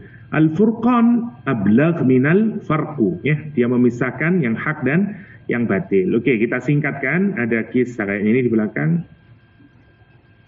Bentar. Oh, enggak ada. Oke, enggak ada. Kita lanjutkan sedikit. Aduh, sudah jam 9 Kak. Oke, terakhir ini yang Furqan ya. Jadi apa maksudnya Furqan itu? Dia menjadi the ultimate criterion. Dia akan menjadi pemisah. Nanti kalau kita ini sudah menggunakan Al-Quran sebagai hudan, apa yang terjadi? Otak dan pemahaman kita berubah. Karena kita sudah di-shape dengan Al-Quran. Pelan-pelan, percaya sama saya. Kalau kita sudah mengkaji Quran, nanti cara pandang kita berubah.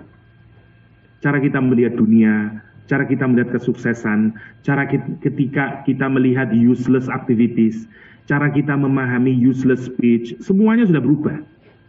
Itu namanya Furqan. Tidak mungkin kalau kita sudah mulai menerapkan Al-Quran sebagai hudan, maka mesti pemahaman kita akan mulai berubah. Lah kalau pemahaman berubah, mesti perilaku kita berubah. Kalau perilakunya berbeda, mesti ujungnya nanti our own personality changing. Kita mungkin tidak notice, tapi orang lain akan notice. Anda sekarang berbeda. Cara Anda memahami apa itu yang disebut dengan sukses sudah berbeda. Cara Anda memahami apa yang disebut dengan good and tidak baik itu sudah berbeda. Masya Allah ya. Itu yang pertama. Jadi perubahan itu pertama kali ada pada diri kita, furqonnya itu. Harus ada. Dan kita harus merasakan itu, furqonnya itu, perubahannya. Yang pertama. Yang kedua, dia akan membedakan antara hak yang batil. Kita akan tahu mana yang benar, mana yang batil. Oh ini begini, tidak bisa ini, pemikiran ini salah karena begini dan seterusnya. Namanya Furqan. Yang ketiga, Quran itu akan membedakan antara dirinya sendiri dengan kalamnya makhluk. Ya, kenapa? Karena begini ya, karena kayak Taurat sama Injil itu sudah kecampur baur. Di dalamnya ada kalam Allah juga, tapi ada juga pendapat para ulamanya dicampur karena sudah ada banyak tahrifnya. Dan kita kesusahan mana ini kalau buka Bible, mana ini yang masih benar-benar dari Allah. Tidak bisa. Nah, tidak pada Al-Quranul Karim. Karena dia masih pure, dia tidak bisa dicampur dengan apapun saja. Sampai bayangin, tidak ada satupun kalimat Nabi Muhammad di dalam Al-Quranul Karim. Masya Allah kalau kita pikirkan. Jadi Allah membuat separation antara kalamullah dengan kalamul makhluk. Karena tidak mungkin itu bisa disamakan. Ya. Jadi menarik kalau kita pikirkan, itu dampak dari Furqan. Yang terakhir juga, nanti kita akan juga menjadi kelompok orang-orang yang boleh jadi akan berbeda dengan orang-orang yang tidak berhaluan Al-Quranul Karim. Dan siap-siap juga akan ada orang yang nggak suka dengan kita, yang mengkritik kita, atau bahkan sampai pada puncaknya memusuhi kita. Gara-gara apa? Furqan. Misalnya biasanya kita kooperatif, biasanya kita easy di dalam kantor kita. Hal-hal yang sedikit batil, oke. Tapi begitu kita mengkaji Quran, berubah kita. Pemahaman kita berubah, perilaku kita berubah, pribadi kita berubah. Maka pasti nanti ada orang yang nggak suka dengan kita. Namanya Furqan. Namanya juga Furqan. Itu memisahkan kita kemudian. Memisahkan kita dari mereka-mereka yang memusuhi agama ini dan seterusnya. Itu namanya Furqan. Nah, poin itu yang harus kita pikirkan setiap kita hadir di bulan Ramadan. Yang pertama, sudahkah kita menjadikan Al-Quran sebagai hudan? Yang pertama poinnya, dengan cara apa tadi? Baca sampai pada pemahaman dilaksanakan, dan baru kita amalkan. Jadi hudan. Kalau jadi hudan, di-share. Nah, impact dari Quran itu, ini kan masih teori. Impact dari Quran itu kalau sudah jadi hudan, dampaknya adalah Furqan. 2, nanti dikasih oleh Allah. Kita akan dapat jusinya, namanya bayinat. Dapat perubahannya, namanya Furqan. Sifatnya adalah bayinat yang membuat kita makin cinta, makin senang, makin terkesima dengan Al-Quranul Karim. Karena kita, Allah ngasih taste of Quran, indahnya dan seterusnya. Bahkan nanti macam-macam bisa didatangi malaikat, bisa dimudahkan cara memahaminya. Wallahu a'lam. Itu semuanya adalah bayinatin minal huda. Ya, itu dimensi yang berikutnya adalah baru Furqan. Dampak konkretnya lagi. Kalau hudan itu terjadi secara abstrak ya, karena pemahaman, kemudian baru kita amalkan. Furqan dampak dari amaliyah yang sudah kita lakukan. Ketika kita menjadikan Quran sebagai guidance. Berubah semuanya. Dan kita ingin itu, sehingga kita keluar dari Ramadan, berubah. Coba bayangin, sekarang kalau kita sudah dikasih sesuatu, dan sesuatu itu kita manfaatkan, terus kita merasakan dampaknya, Masya Allah, sekarang berubah otak saya, pemahaman saya, pribadi saya, berubah saya, sekarang saya senang dapat bayinatnya. Pertanyaan saya, tidakkah kita bersyukur? Mestilah kita bersyukur. Karena itu ujung kalimatnya nanti, la'allakum tashkurun. Masya Allah. Kenapa kita tidak bersyukur? Karena kita tidak melaksanakan tadi, hudal linnas, bayinati minal huda, dan juga tidak furqan. Karena itu kita syukur. Saya dapat apa? Saya tidak dapat tesnya. Itu masalahnya. Nah, setelah kita mengenal Al-Quran, ibaratnya begini ya. Jadi Allah sekarang sudah mengenalkan Al-Quran kepada kita. Sudah benar. Oke, kalau kamu datang bulan Ramadan, pastikan kamu tahu ada sesuatu yang istimewa. Diturunkan Allah dari atas. Appreciate itu. Hargai itu. Respect itu. Setelah itu, gunain dia sebaik mungkin. Ya, setelah kita tahu semuanya apa yang kita lakukan, baru Allah sekarang ngasih tahu. Faman syahida minkum, maka barang siapa di antara kalian yang menyaksikan hilal Ramadan, puasalah. Dipastikan lagi agar semua proses yang kita lakukan tadi makin maksimal melakukan. Caranya dengan puasa. Sehingga fokus kita lebih ke otak kita, fokus kita lebih ke ruhani kita. Dengan puasa itu, agar memudahkan kita konsentrasi ke Allah. Sekarang syahwat kemudian kita turunkan, nafsu kita tidak turutin, semua malaikat, semua jin-jin yang jelek, setan dikerangkeng oleh Allah SWT. Agar apa? Agar proses kita tadi itu, unzila fil Quran, hudal linnas, bayinati minal huda, furqan, benar-benar terjadi secara maksimal. Baru kemudian kita dikenalkan puasa. Karena kita mau ini menjadi kegiatan 1 tahun yang serius. Karena itu Allah menyatakan faman syahida, so whoever witness the hilal of Ramadan falyasum, fast. Ya, baru Allah mengenalkan bulan Ramadan dengan puasa. Kapan? Setelah menjelaskan Al-Quran dan fungsinya. Siapa yang sakit atau dalam perjalanan, maka make up di hari yang lain. Kata Allah Subhanahu Wa Taala, ya, ayyamin ukhar, Allah tidak menghendaki. Allah menghendaki buat kalian kemudahan dan Allah tidak menghendaki bagi kalian kesulitan. Saya cepatkan saja ya. Karena itu dalam training ini, dalam puasa itu pastikan litukmilul iddah. Sempurnakan setiap hitungannya. Setiap harinya, mulai dari paginya sampai bukanya. Perhatikan itu apa yang sudah kamu lakukan dan seterusnya untuk mengisi Ramadanmu itu. Walitukabbirullaha ala ma hadakum, lihat. Besarkanlah Allah. Takbir ke atas apa? Atas hidayah yang kamu dapatkan.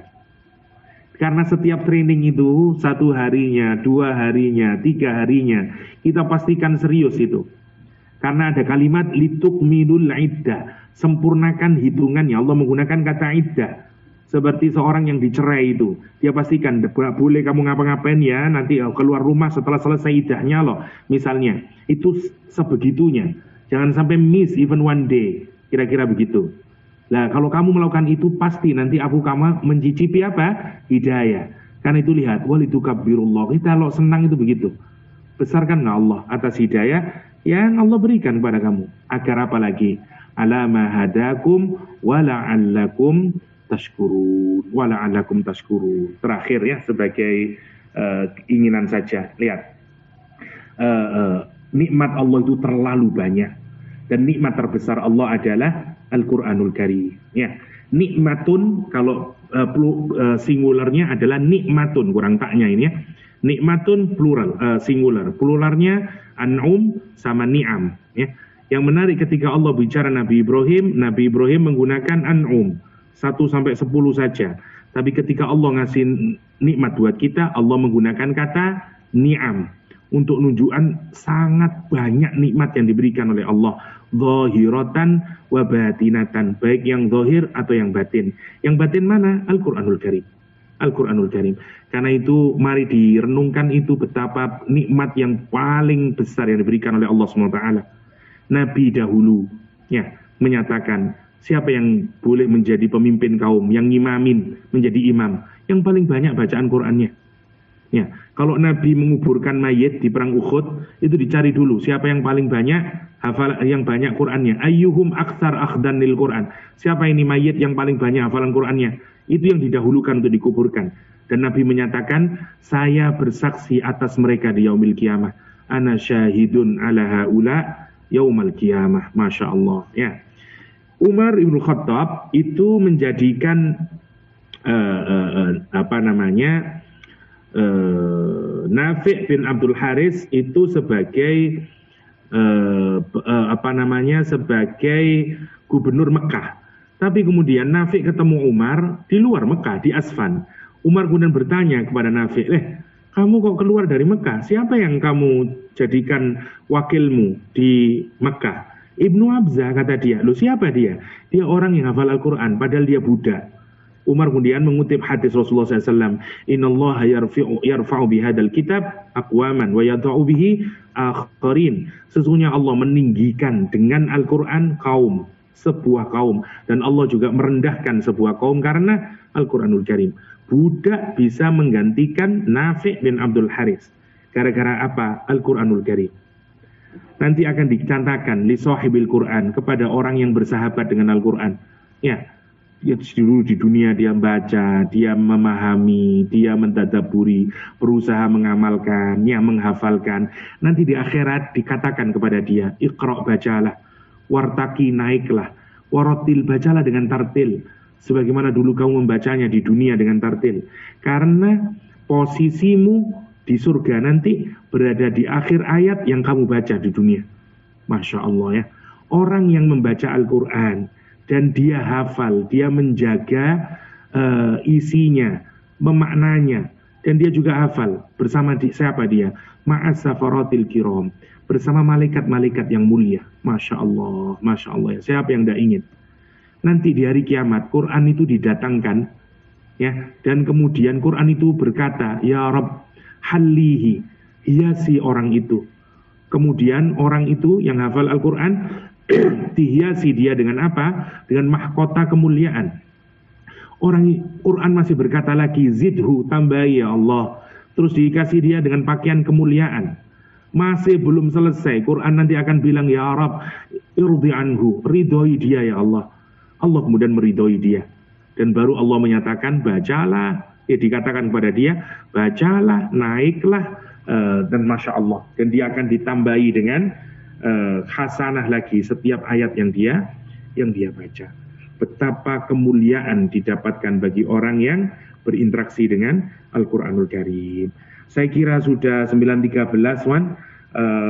Mohon maaf ini sudah agak malam. Sudah malam, biasanya sudah tidur. Jadi saya rasa itu yang bisa saya sharingkan. Sebenarnya masih banyak kalau kita mau mendalami, tidak akan habis-habis Quran didalaminya.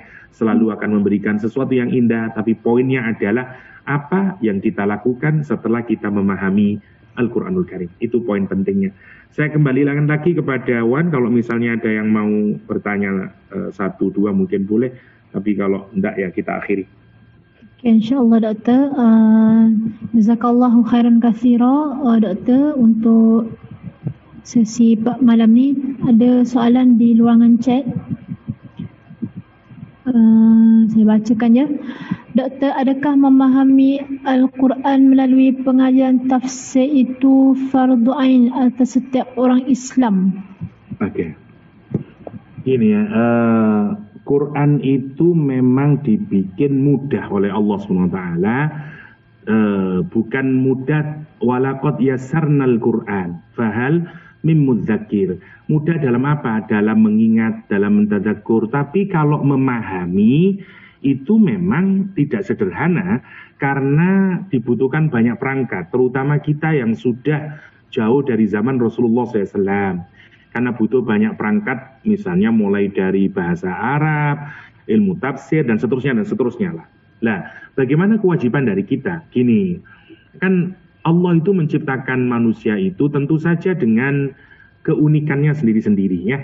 Ada yang memang Allah takdirkan orang untuk misalnya menekuni dunia tafsir, ada yang menekuni dunia hadis, dan seterusnya. Dan semua orang tentu saja tidak mungkin semuanya akan menekuni dunia tafsir.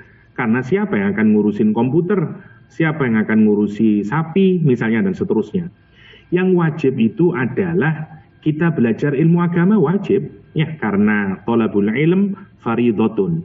Tapi tentu saja ini yang berkaitan dengan kewajiban-kewajiban mukallaf, misalnya belajar bagaimana sholat, misalnya belajar. Yang lain itu sudah masuk fardu kifayah. Kita tidak berdosa kalau misalnya kita tidak belajar tafsir, karena sudah ada yang belajar tafsir. Dia masuk seperti kayak komputer, kayak kedokteran, dan seterusnya, ya. Tetapi kalau belajar sholat, ya itu wajib, itu semuanya, tidak bisa gitu dipindahkan, ya. Nah, masalahnya kemudian ini kan batas paling minimal. Kita ini kan kepingin beragama makin naik, apalagi sekian banyak Allah mengingatkan kita, ya, Quran ini istimewa dan seterusnya, dan kita ingin minimal itu ada apa? Ada pemahaman yang lebih lah dari sekedar kita hanya bisa membaca Al-Quranul Karim. Al-Quranul Karim.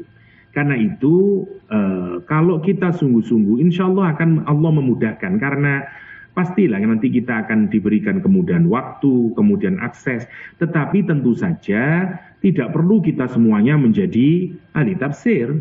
Ya, alhamdulillah sudah banyak peninggalan dari para ulama tafsir yang tinggal meminta kita aja untuk membaca, mendiskusikannya, mentadaburinya seperti yang kita lakukan hari ini. Saya bukan mufassir, saya hanya berbagi dari apa yang sudah saya baca untuk mengingatkan diri saya sendiri terutama, dan alhamdulillah kalau misalnya itu juga bisa manfaat buat orang lain. Sehingga kita ini sama-sama sebenarnya berusaha untuk hidup lebih baik dengan panduan Al-Quranul Karim. Al-Quranul Karim, ya. Jadi apakah ikut pengajian tafsir itu wajib? Saya melihatnya kalau pertanyaannya ini pertanyaan fikih, tentu saja tidak wajib kalau pertanyaan fikih. Tapi kalau pertanyaannya ini bukan diarahkan kepada fikih, tergantung kita. Kalau kita punya waktu, kita punya kecukupan, dan segala macamnya lah, waktu luang, kita tidak melakukan, tentu itu merupakan bentuk kesalahan. Karena Allah ngasih peluang kita sebenarnya untuk lebih mengakrabi Al-Quranul Karim. Karena dia sumber kebaikan, sumber hidayah, sumber cahaya. Ginilah pertanyaannya. Sebenarnya kayak begini, kalau kita dengar bahwa di KL ada sale, ya, semuanya harga cuman 1 ringgit, laptop 1 ringgit, saya tanya, siapa yang nggak mau datang? Misalnya, Apple 11 10 ringgit, semua orang akan antri rebutan itu. Bisa chaos Kuala Lumpur mungkin, kan begitu tak persalahannya.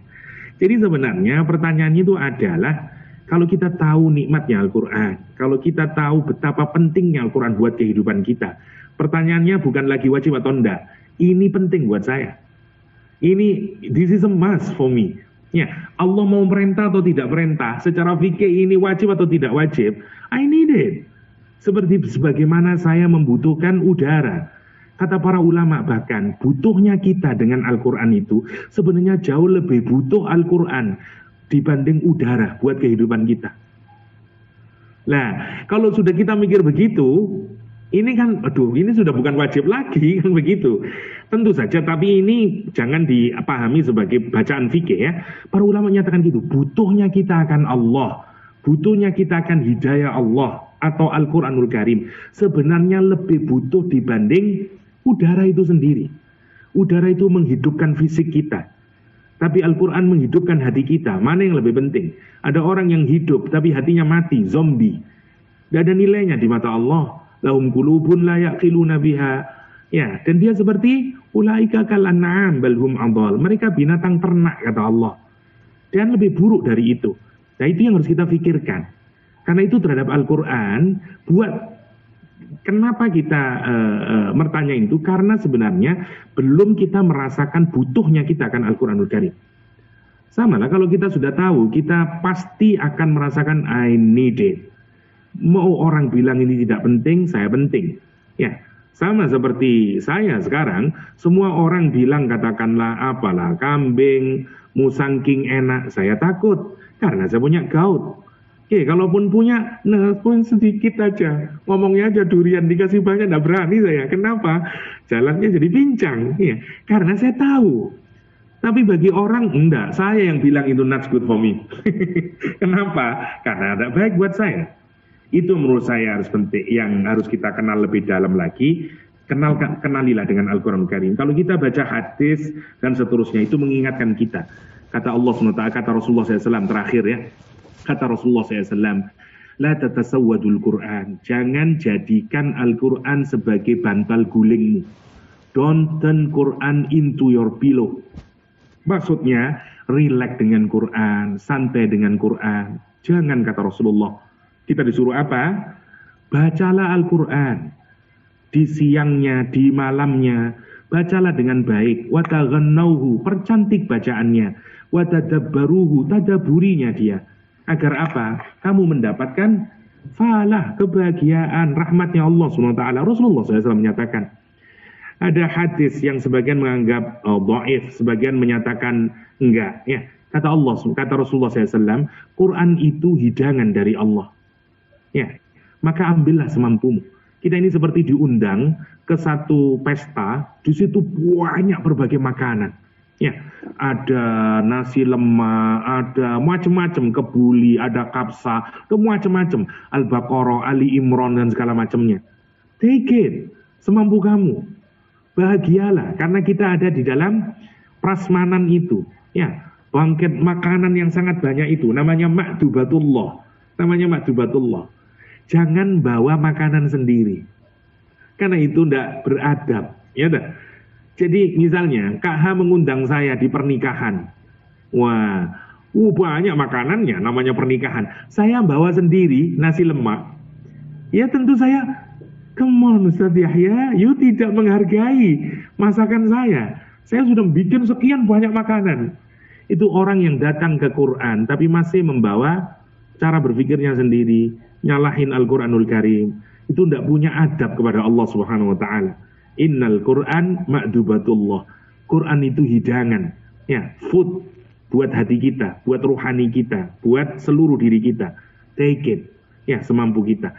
Kira-kira itu yang mungkin bisa saya sharingkan. Mohon maaf tidak semua bisa saya menjelaskan dengan detail karena waktunya sudah cukup malam, 9:30. Saya biasa tidur jam 8. Sorry Kak, terima kasih semuanya. Semoga ada manfaatnya dan selamat memasuki bulan Ramadan dengan kualitas yang jauh lebih baik lagi dibanding Ramadan-Ramadan yang telah berlalu. Dan semoga kita dipastikan menemui bulan Ramadan. Itu saja dari saya. Terima kasih.